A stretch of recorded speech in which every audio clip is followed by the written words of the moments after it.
Channel 2 News at 5 and 6.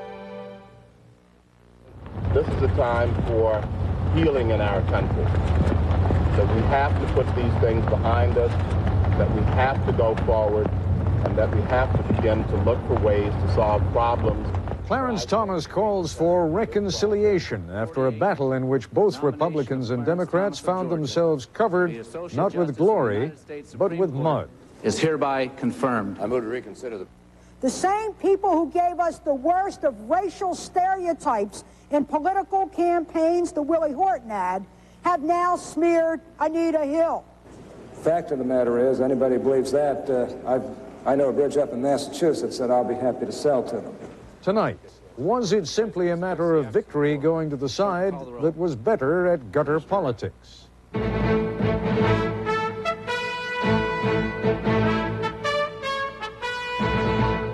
This is ABC News Nightline. Reporting from Washington, Ted Koppel. Whoever it was that first leaked Anita Hill's charge against Clarence Thomas to the media was playing what can most charitably be described as hardball politics. We don't yet know who that person is, but it seems reasonable to assume that he or she wanted to see the Thomas nomination derailed. It almost worked. The reality that Judge Thomas is tonight Justice Thomas can be attributed in large measure to the fact that his supporters used some hardball tactics of their own, and that when all was said and done, they were better at it. If you have found yourself over the last couple of days wondering if Anita Hill is subject to fantasies, or if she is a spurned lover, or if she committed perjury before the committee, or if she manufactured her charges out of something she borrowed from The Exorcist and a sexual harassment case from Kansas, you may have come up with those theories on your own, or, more likely, the Republican counterattack worked. And it worked because the Democrats on the Senate Judiciary Committee were largely ineffectual counterpunchers. Here's more from Nightline correspondent Jeff Greenfield. As it was in the beginning, I am very pleased to announce that I will nominate Judge Clarence Thomas to serve as Associate Justice of the United States Supreme Court. So it was in the end. On this vote, the yeas are 52 and the nays are 48. The nomination of Clarence Thomas of Georgia to be Associate Justice of the United States Supreme Court is hereby confirmed. A battle that was at every turn and every side drenched in partisan ideological politics. In a narrow sense, Judge Thomas was confirmed today by the closest margin for any Supreme Court nominee in this century, because 11 Democratic senators, mostly in the South and West, voted for him. But that does not begin to measure the full political dimensions of this battle, nor the way that strategy and tactics totally dominated the behavior of Thomas's friends and foes. On the day he nominated Clarence Thomas, President Bush made an assertion believed by almost no one. The fact that he is black and a minority has nothing to do with this, in the sense that he is the best qualified at this time. From the first salvos from the opposition, the language was often steeped in take no prisoners malice. We have to bark Thomas. We don't wait for questions. We don't wait for senators. And we kick ass and take names. All through the confirmation hearings, Democrats kept doing what they said they wouldn't do, trying to get Judge Thomas to answer specific questions about abortion. Have you ever had discussion of Roe versus Wade, other than in this room? If you're asking me whether or not I've ever debated the contents of it, the answer to that is no, Senator. This was a transcendent act of cynicism from the start, from the Bush's naming of Clarence Thomas, through the confirmation hearings, through Thomas's performance during the confirmation hearings, through the Democratic reaction to that performance, to the vote today.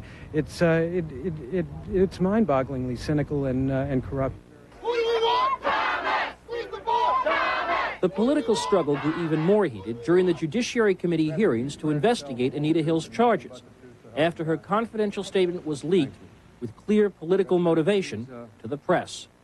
Judge Thomas offered a frontal, furious challenge to the committee, using a racial frame of reference he had spent a decade criticizing. As a black American, as far as I'm concerned, it is a high-tech lynching for uppity blacks. The committee Republicans, clearly committed to saving this nomination, denounced the last-minute charges in apocalyptic terms. All these interest groups have scratched through everything on earth to try and get something on you. all over the country, all over this town, all over your agency, all over everybody.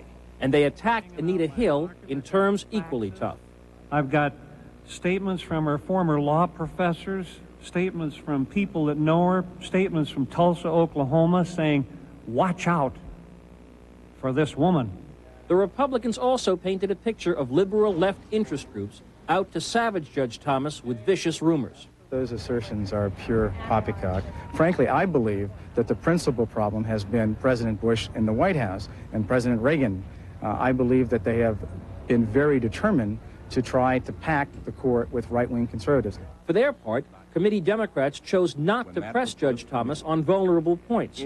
His youthful taste for pornography, for example, or his defiant assertion that he had watched none of Anita Hill's testimony. Indeed, that diffidence in Clarence Thomas's charges of racism drew criticism from Democrat Robert Byrd in an impassioned 30-minute speech. I think it was blatant intimidation. And I'm sorry to say, I think it worked. I sat there and I wondered, who's going to ask him some tough questions? If you look at the faces of Paul Simon and Howell Heflin and Teddy Kennedy and Dennis DeConcini at 9 o'clock Friday night when Clarence Thomas said he wasn't going to answer any questions, it might have gone right there.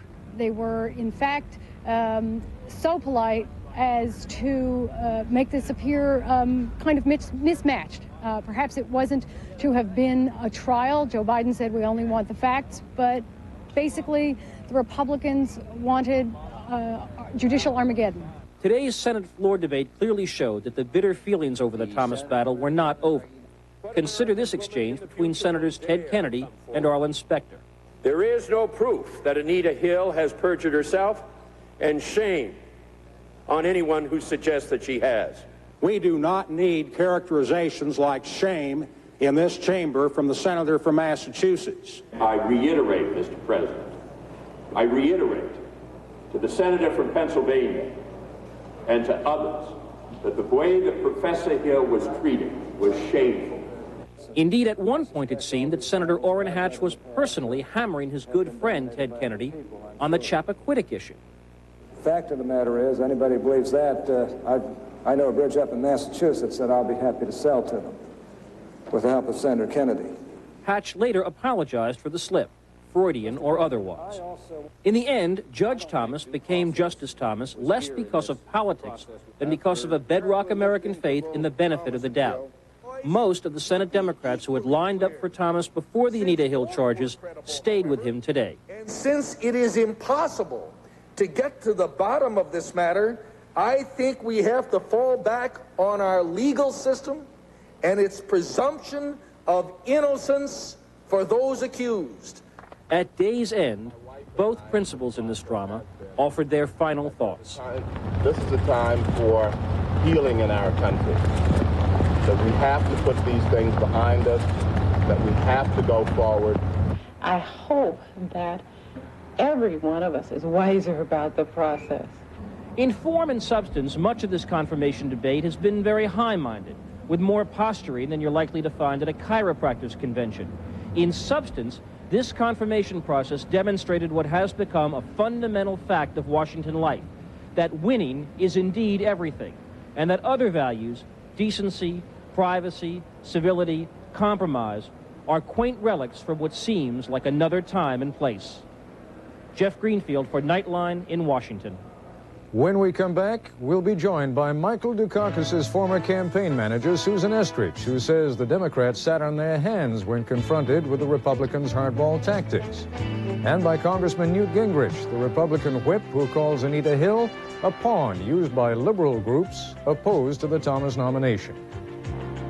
This is ABC News Nightline, brought to you by the Discover Card. So you just got a cash advance, did you? Too bad you used an ordinary credit card, because you could be carrying some very heavy interest charges. Why not carry the Discover Card? Just pay your full monthly balance and a small transaction fee, and we'll forget the interest, which means our money comes with no strings attached. It pays to Discover.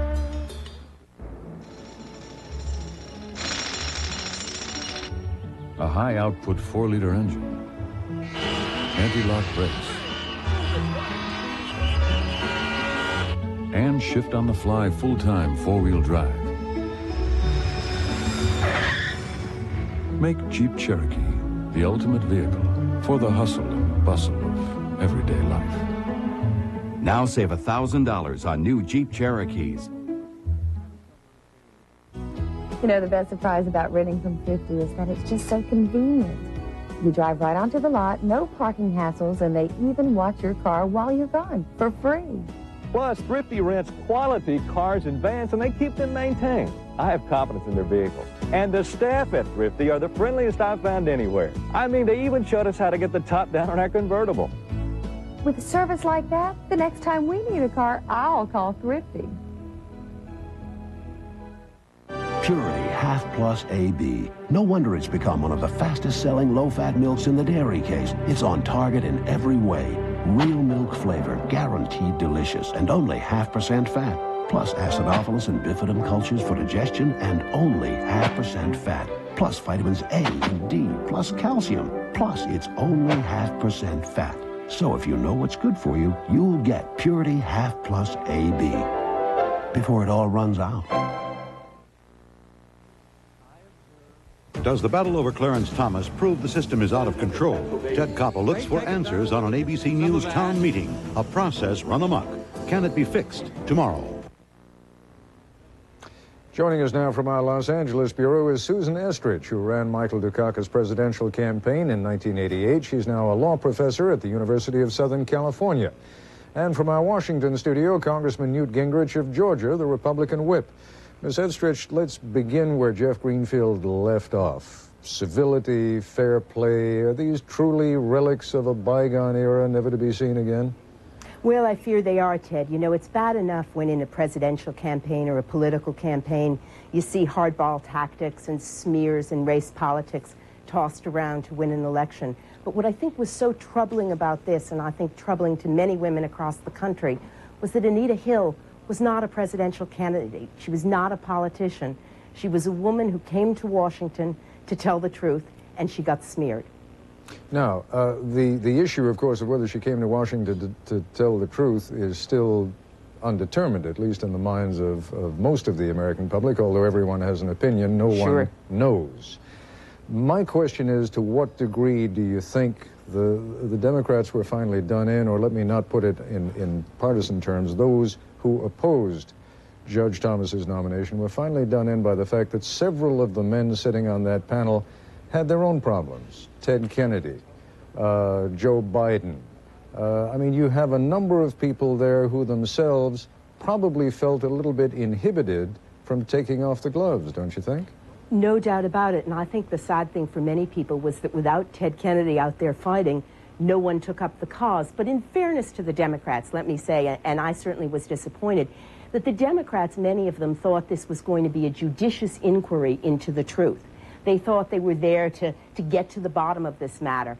And on the other side, you had Alan Simpson waving pieces of paper in the air with anonymous charges, and Arlen Specter throwing around charges of perjury, and Orrin Hatch reading from The Exorcist. You had an organized partisan political campaign on one side, and you had a group of Democrats on the other, some of whom thought their job was to find the truth, some of whom no doubt were put off by the very smart tactic of using racism in this campaign, and some of whom had their own reasons for being quiet. The bottom line was that Anita Hill came into the lion's den, told what she believed, and had no one to defend her against a worse onslaught than I have seen since Willie Horton land. Now, Congressman Gingrich, am I correct in assuming that you don't need a question, that you're ready to go?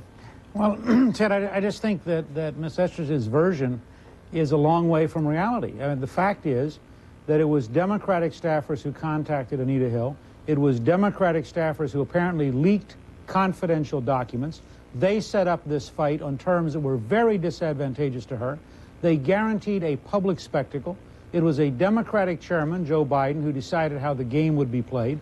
You know, you can hardly blame the Republicans because Ted Kennedy is now unilaterally disarmed. I mean, the fact is, having him sit next to Biden for 3 days was a disaster for their side.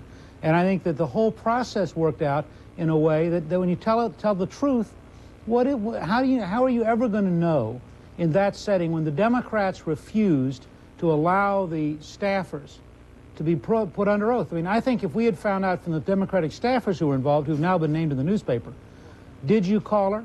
Did you coach her? What did you say to her? What did you promise her? And the perjury charge, which frankly, I think you're going to find Senator Specter means very seriously. The perjury charge is based on the fact that she gave 3 different answers on Friday to the same question. And the question was, were you told that if you wrote this document, that in fact you might be able to get Judge Thomas to withdraw without ever having to appear?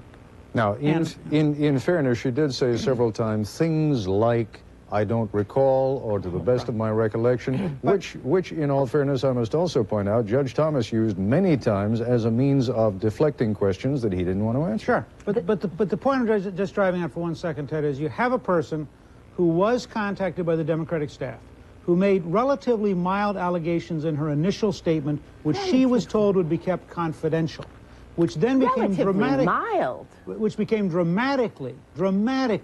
more vivid when she began to talk. I mean, there are things she said in testimony that were dramatically more vivid.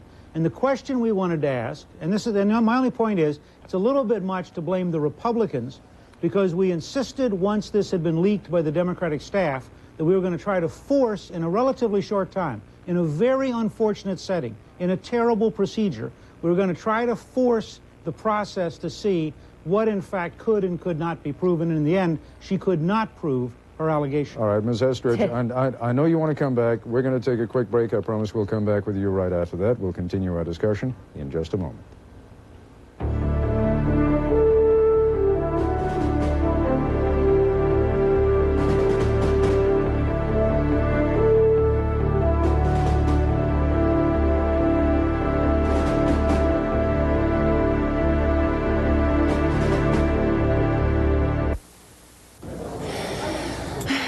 I want to ask you about something.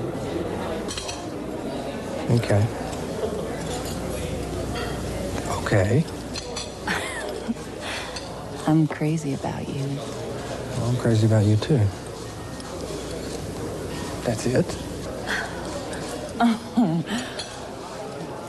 What? What? Come on, what? Ford Motor Company. Profiles in quality. Pride. When you get pride, you get quality. That's what I said back in '81. And today we still have that same pride. And from what we hear, a lot of people think we're doing a pretty good job. You can hear the quality. You can see the quality. You can feel the quality in the way it handles. Thanks. That's what happens at Ford, Mercury, and Lincoln when quality is job one. I don't ask why and I don't ask how. That's because I already know where. Right here. For Ace Best Buys of the Week, nationally branded products, money-saving prices. Ames Green Sweeper Wide Sweep Lawn Rake is light and easy to use, has no metal parts to rust. Wide head rakes more faster, only $4.88. 2 4-packs of GE soft white light bulbs in 40, 60, 75, and 100-watt sizes. After available rebate, only $1.99. These and other Best Buys are participating Ace hardware dealers. Hey, Ace is the place for me.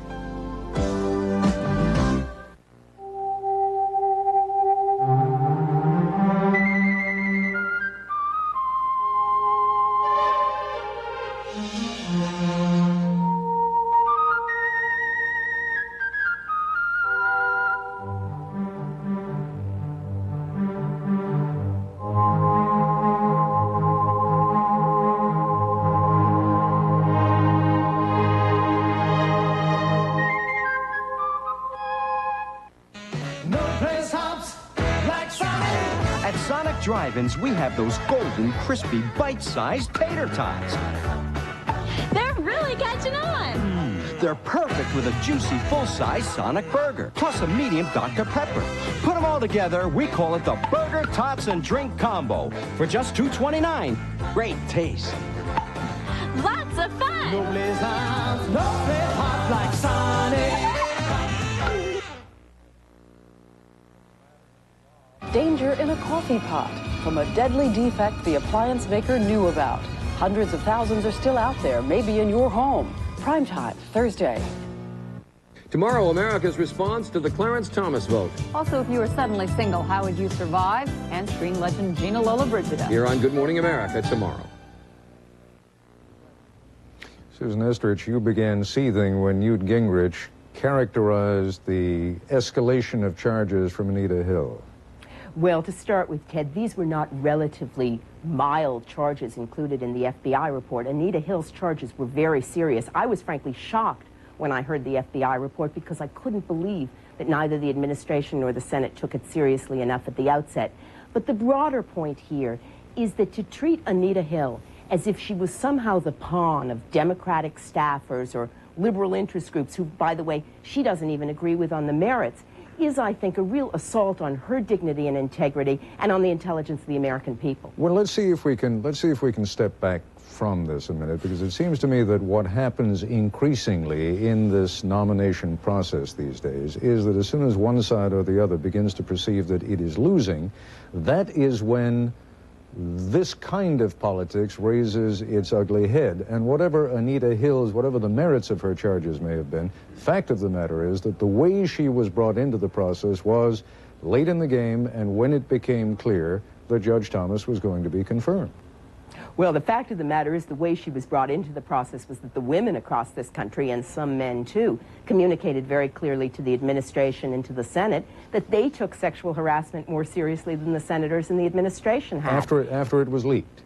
After, you know, but there's been so much attention on this leak. The problem with the leak was that when it came then to the Senate and to the administration asked to explain how they could treat credible charges from a serious person so lightly, they had no explanation. And it was the people, I think, really, in a very exciting outburst against both political parties, who said, hold on a minute, we take this seriously. Unfortunately, I think the sad legacy of this is that the Senate didn't take it quite as seriously as I would have liked, that they treated it just like another partisan political football to be tossed around, the victim to be blamed, and frankly, the oldest tradition of treating the victims of sex abuse as if it's their fault. And in the last analysis, the charges weren't in their mind serious enough to not give the benefit of the doubt in putting someone on the Supreme Court to life, for life, who might be guilty of sexual harassment. Congressman Gingrich, go ahead and respond, and then I'd like to broaden this out again a little bit. I understand where you want to go, Ted, but I just think it's very important for people to focus for a second on what was just said.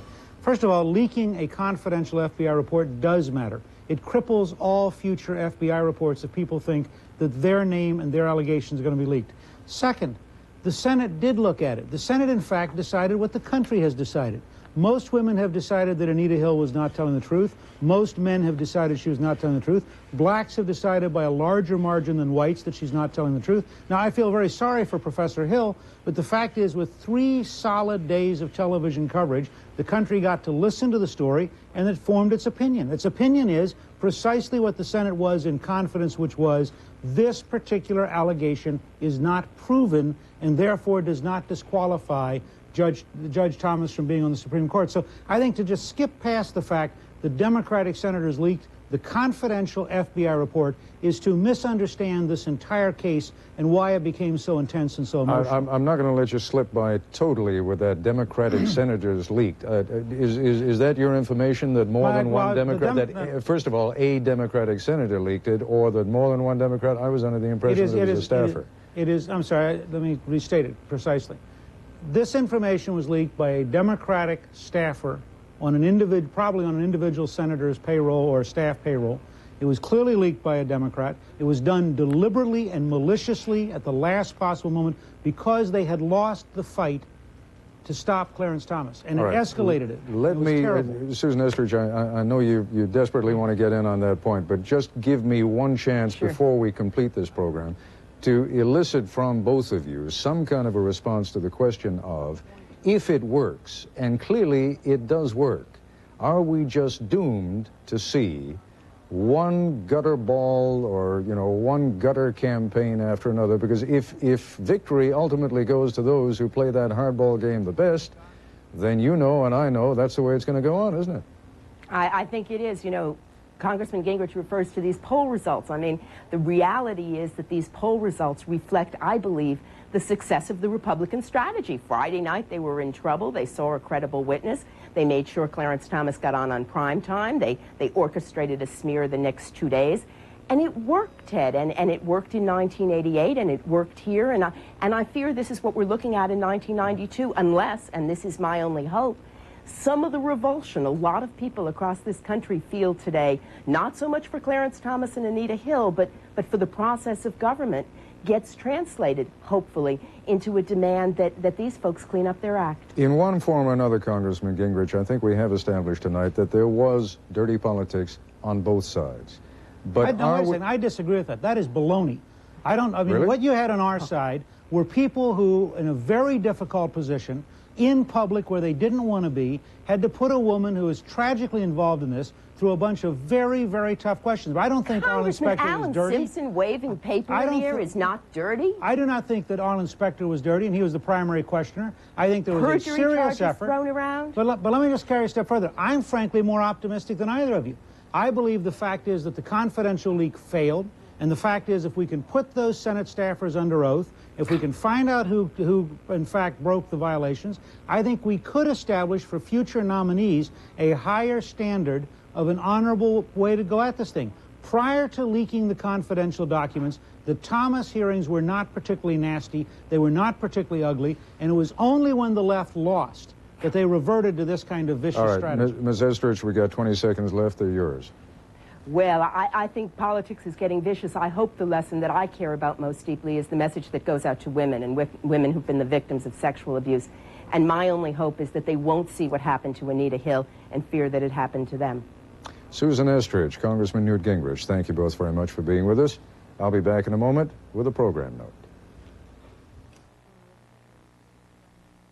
Everyone has a dream, a vision deep inside.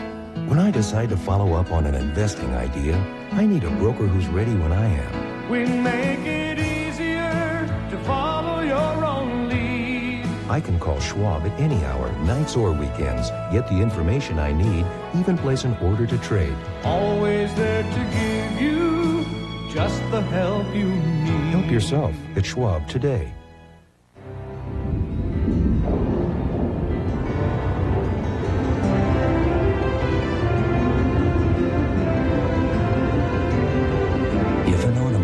Is a reflection of who you are, then the beautiful new Toyota Camry will say a lot for you. The all-new 1992 Toyota Camry. We just couldn't leave well enough alone.